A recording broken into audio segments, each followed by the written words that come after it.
self-supporting, declining outside contributions. We will now pass the basket. Thank you.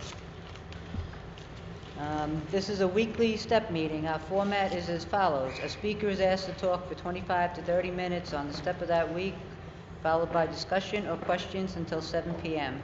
You can find these weekly meetings on our YouTube page, the Conscious Contact Speaker Group of Doylestown. Don't forget to smash the like button, subscribe, and share. And that brings us to the speaker portion of the meeting on December 27th, 2021 in Doylestown, Pennsylvania, at the Monday night 6 p.m. Stay Alive Literature and Step Group at St. Paul's Lutheran Church. Tonight's speaker is... what's your name? Alcohol NIK. Tonight's speaker is Nick. Yeah.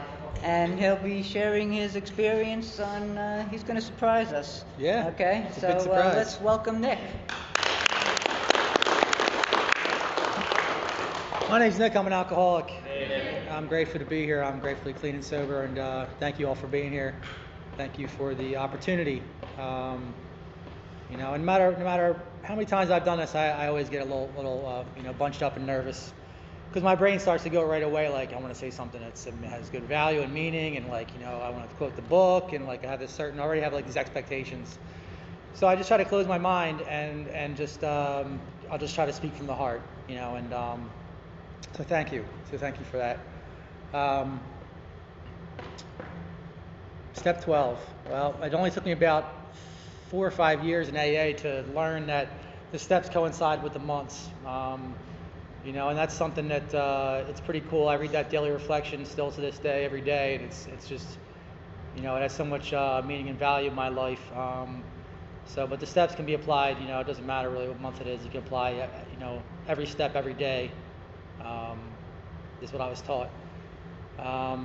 So April 19, 2016, I checked myself into rehab for the 7th time. Many detoxes, a couple jail stays. And by the grace of God, I've been sober since then. I feel like I had a spiritual awakening in that rehab that I can't explain. It was magical. It was mysterious. But I hung on to that feeling while I was in there, that like maybe this was it. Maybe I was really done. Something felt different in my heart. 'Cause I ran it for so hard. You know, it was. They say selfish and self-centeredness is the root of our problem, and it was very difficult to just think about myself, you know, for 40 plus years. It's tiresome to just like, you know, think about nothing but me. And this book directs us to be of service to God and others. And I didn't see how that could be beneficial. I didn't think that I had anything that I could give away to anybody. And it turns out that like some of my darkest, deepest like secrets and like stuff that I try to forget can actually be my asset to help people. I had many counselors, lawyers, doctors tell me, you know, book smart people tell me I need to stop drinking and drugging. It's out of control. But until, you know, I did a GOP, and the seed was planted a long time ago. 2009 was my first rehab at Living Green in Philadelphia, Ben Salem. And I heard stuff and I didn't like it because it talked about me exactly. And I knew I was unhappy. I'm like, man, I think I really got this thing. You're talking about this alcoholism. And I saw the window shades, you know, with the steps and the 12 traditions on the wall.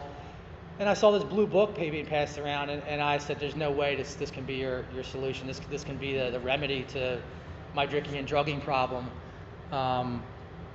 Turns out the drink and the drug were my medicine for many years, and it was my thinking was askew. My thinking was delusional. My thinking was not right. I thought, you know, I had to drink and drug, you know, and I sought doctors. I would manipulate doctors to get prescription, because in my mind I'm saying, well, I'm prescribed this, so it's okay.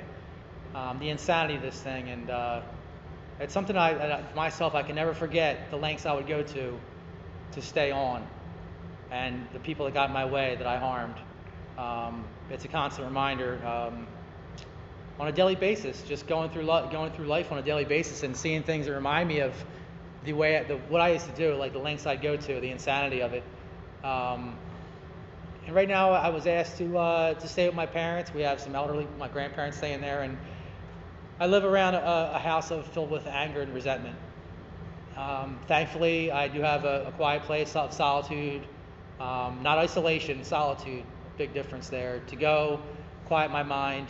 I practice that 11-step prayer meditation, such a huge part of my life. And so I'm going to read something just real quick about step 11. As we go through the day, we pause when agitated or doubtful and ask for the right thought or action. We constantly remind ourselves we're no longer running the show, humbly saying to ourselves many times each day, "Thy will be done." We are then in less danger of excitement, fear, anger, worry, self-pity, or foolish decisions. We become much more efficient. We do not tire easily. For we are not burning up energy foolishly as we did when we were trying to arrange life to suit ourselves. It works. It really does.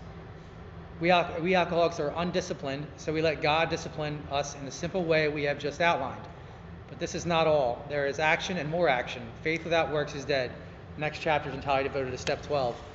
So I remember sitting in that rehab and looking at the steps and going through them, saying maybe, no, never, picking the ones I'm going to do.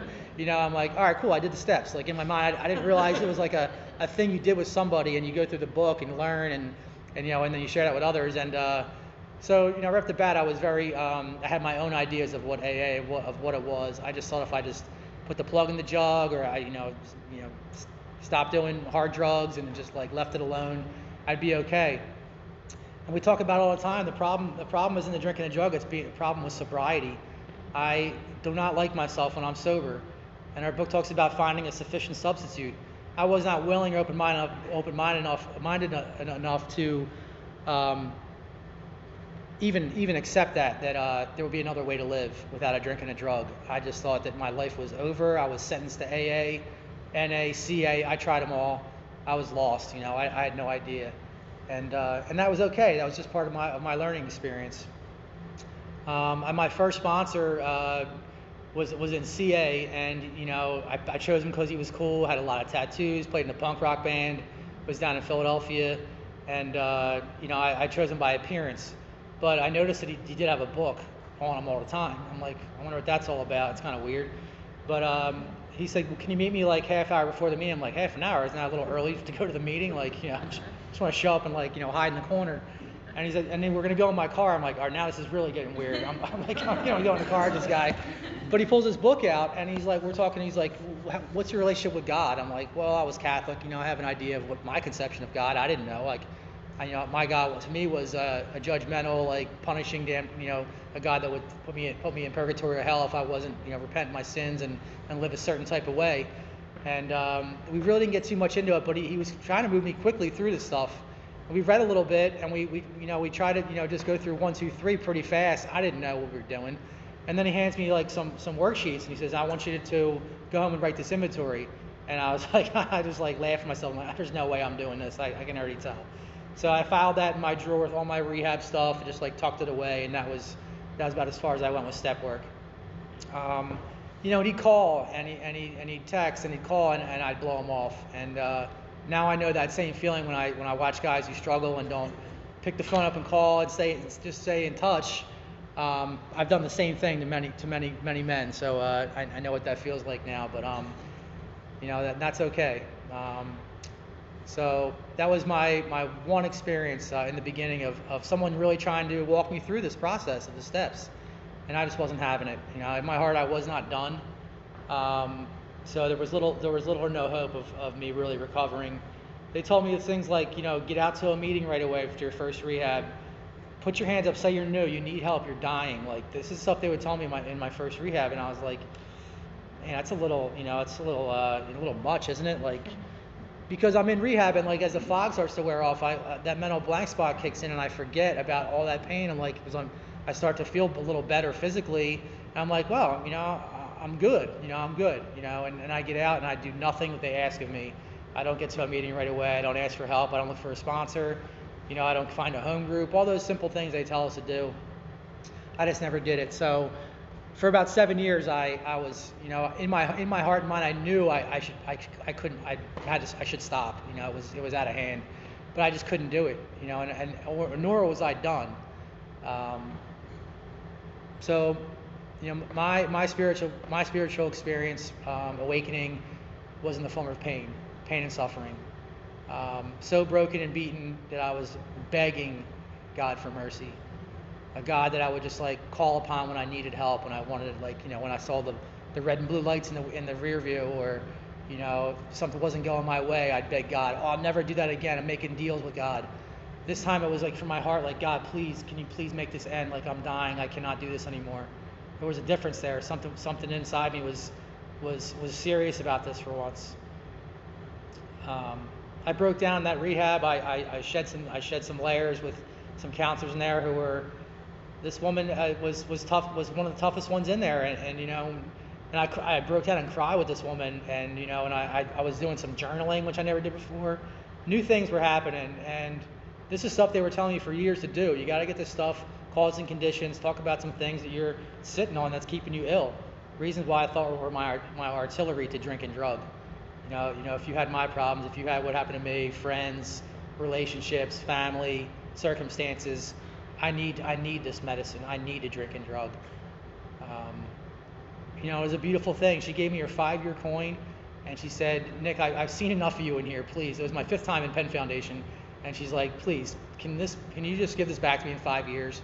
And I was like, kind of shocked she would give away her coin like that, but she was trying to give it away. She was 12-stepping me in the rehab, saying, you know, any one of us can do this. Please give it a wholehearted try this time, and really, really give yourself to this thing. And I was able to call this woman back. She never did answer the phone, so I do have a resentment for that when I called Penn Foundation, try to get a hold of her to say I made it to 5 years, and I still have her coin. It's pretty cool, but I have not seen her. But you know, I passed the message along, and that's something that we have now. That is like, I don't have expectations or like get my hopes up, and then I'm like deflated when I don't get what I want. That's only through the process of learning this stuff and applying it to my life on a daily basis.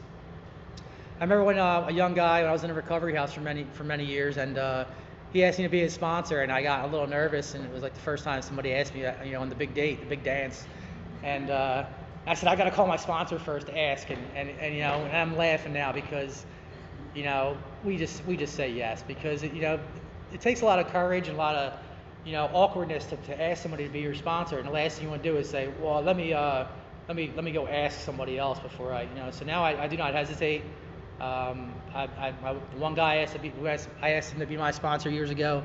He said it'd be my honor to be your sponsor. So I stole that off him. I say that now to guys who ask me, because it is an honor, you know, to have somebody open up like that and ask you for help like that, and to like shed some, you know, open up themselves and say, oh, look, I need help. Will you walk me through this? Will you help me?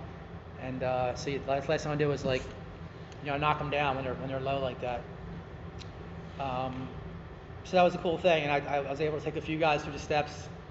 A lot of them didn't stay, but you know, it helped me to stay sober. And you know, Bill Wilson was like 6 months sober, and guys weren't staying sober. And Lois simply said to him, like, you're helping all these guys out, and you're staying sober. These guys aren't staying; they're not doing it, but you have stayed sober this whole time, Bill. So like, you know, that's right there. It's like a promise that if I'll read this first paragraph here of chapter 7, Working with Others, page 89. Practical experience shows that nothing will so much ensure immunity from drinking as intensive work with other alcoholics. It works when other activities fail. This is our 12th suggestion. Carry this message to other alcoholics. You can help when no one else can. You can secure their confidence when others fail. Remember, they are very ill.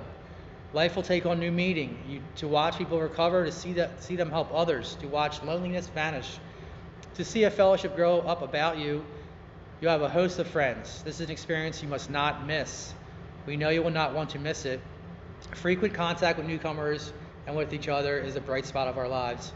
And I remember like coming to AA, I'm like, oh my God, kill me now. I gotta sit here and drink this coffee and these old dudes and cigarettes, and this can't be it. Like this shift happens when the pain was so great that I said, okay, I'll do it. I'll try it. I'll do what you two be asking me, you know, wholeheartedly for once, and throw myself into this thing. So I got into service right away early. You know, my sponsor was pushing me to get that 4-step taken care of like pretty quickly. And something started happening. Like there was like, I felt different. Like I'm like, okay, I'm starting to I feel a difference. That was like another part of my spiritual growth. My spiritual experience was seeing this stuff actually have some effect on my life on the inside. other things were starting to fall into place too, the finances and work and family stuff. You know, as I jumped through the step process, I attacked the amends with vigor. I mean, I just went after it because I know my life depended on it. And I've read those promises so many times, and I wanted to experience that for once. I wanted to see what this book, we were doing a lot of book studies at the recovery house I was in, and we're reading this book, and I'm like, this sounds pretty good. Like, will this really happen for me too if I do this? You know, that question, that doubt, because I'm so doubtful when I first come in here. And I remember going to that big book like excited, and guys were like, dude, what is wrong with you? Like, just give me a break, dude. Like, is this thing over yet? Like, they got the book shut 10 minutes like before the meeting's over, and they're on their phones. And I had done that. I lived that way before, and I had that attitude. And I just said, you know what? Stay focused and just do this thing. And at the time I was dating a girl, and she's like, and I was like gung ho about service and like sign up to chair meetings and just going like crazy trying to get speaking commitments. And she's like, you do AA alcoholically. I'm like, well, yeah, my life depends on it. Like, I gotta do this. I've done it the other way, and it does not work. So this is it. And it started to become fun, you know. And I shared with another friend, like, I get to do this now. This isn't a punishment. This isn't a sentence. This shift happens, like this mental in my mind, that I can go to a meeting and not take, because I would show up and drink the coffee and maybe put money in the basket and not really talk to anybody and like outlet myself and be of service. Really, I didn't see how that could be of any value. And it became fun. It became, like it says, the bright spot of our lives. I can't even thank AA enough for the peace and you know, the serenity it's has given to me and countless others, my friends. That you know, I still talk to a lot of guys I grew up with, and some of them are still out there doing their thing. And you know, and I can sense and feel the pain in their texts and their voice when we talk. And that's their path, that's their, you know, choice. And you know, I have other friends who have come in here and stopped doing this. Many years, can't find their way back. Multiple years, you know, 4 years, 5 years, drift away from AA, becomes unimportant, becomes unnecessary. And you know, it starts out small, like, you know, a 6-pack on the weekend, and in their mind, like, well, I'm good. You know, I'm not an alcoholic. I just had a 6-pack and I stopped. And then a few weeks later, he called me like, yo, man, I think I'm an alcoholic. It got out of hand. I'm like, I didn't knock them down when they told me, like, hey, man, I'm like, they got to do their own research. And hopefully, you know, hopefully they make it back. You know, I just pray for them. That's all I can do. And so on a daily basis, like, you know, 12-step work. And for me, it also involves service to others that aren't even in AA, family, friends like I talked about who are still out there, and you know, loved ones. And you know, and also practicing these principles in all of my affairs, like, you know, how am I driving? Like, how am I treating people in the grocery store, the clerk? Like, how am I talking to people throughout life on a daily basis? Am I applying this on a daily basis in my life, or am I just all show here in the meeting? And when I get out there, my friend Mickey always says, what are you doing on the other 23 hours in a day? Are you really doing this thing when you're out there in the real world? Are you being a good representative of AA, or do you use vulgarity? You know, how do you present yourself? And that's just for me. Like, I know that I have to, you know, practice all these things on a daily basis, because my old lifestyle was not pretty. And you know, and that became like that darkness, and that, you know, that real dark, you know, lonely, very lonely. Although I didn't think so, because I always had people around me, bar friends and drug friends. But at the end of the day, when I was all alone, it was just me and my thoughts and my feelings, you know, alone. You know, tossing and turning, and having to like medicate more to fall asleep, or just not sleep and just put more in me. But this truly is a gift. You know, I don't even know what to say other than you know, there's a guy down in Philly always says, who are you helping? You know, and it's that simple. Like, alcoholic or not, like, if I wake up in the morning and I thank God for another day's sobriety and say, you know, maybe you could put someone in my pathway for me to help. You know, that's a whole different attitude and direction that I never would have thought could be possible. That direct my thoughts and my actions to just be of service to God and others, and be happy to do it. Be happy to do it. So I think that's going to be it. Thanks for letting me share.